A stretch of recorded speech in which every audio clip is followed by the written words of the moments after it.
Most people believe the Bible gives a clear, single account of how the world was created.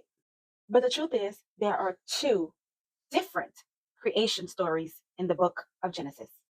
And these stories do not completely agree with each other. And knowing this changes everything. This video starts the series Bible Basics Through the Pages. Today, we're going to look at what the Bible actually says and why these two stories matter. Hi, welcome back. If you've made it this far, thank you. This series is just a summary of Bible basics. It's to remind some of us and to introduce some of us to some of the things that are told in the Bible. Please check out the video on Yahweh and the other gods. It can help you better understand this video. Genesis 1 describes a highly ordered poetic process. God created the world in 6 days. God rested on the seventh day. Creation begins with light, ends with humanity, male and female created in God's image. And the name used for God in this creation story is Elohim or El Elyon, the Most High God or God on high.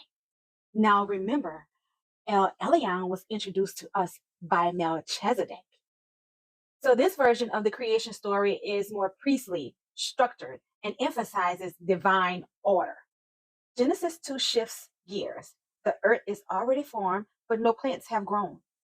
God forms man first, then animals, then God creates woman from the man's rib.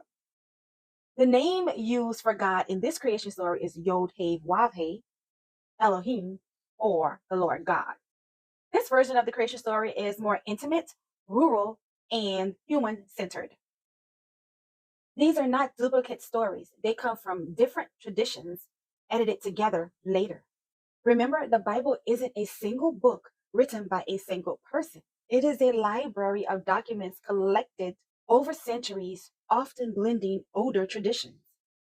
So Genesis 1 was written during or after the Babylonian exile in 6th century BCE, and it most likely came from a priestly source. So it seems like Genesis 2 came from an older, more rural source, possibly from the Yahwist tradition.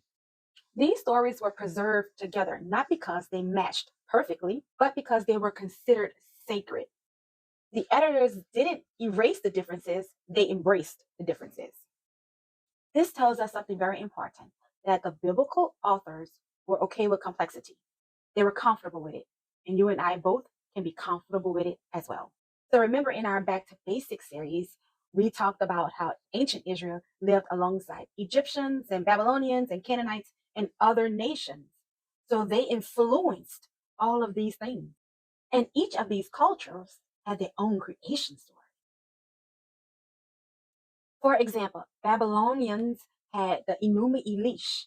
That's their creation story. It's about how the god Marduk creates the world by defeating a sea goddess. And Egyptian gods like Ra or Atum created through breath or speech. The Bible's creation stories took some themes from these other nations, like bringing order from chaos, but the Bible presents a different message: creation without divine violence, and a God who speaks life into existence instead of fighting for life to be in existence. Understanding that the Bible contains multiple voices is not an attack on faith. It's a call for deeper study. These two creation stories shows us that the Bible reflects real human history shaped by real cultures. This opens the door for critical thinking, cultural awareness, and mature faith if you choose to keep your faith. And for those who have left the faith, it can help you understand what you were taught and where it came from.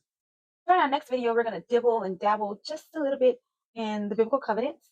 So make sure to check the Learners Lounge on Discord for more information on this video and to see if there is any library resources connected.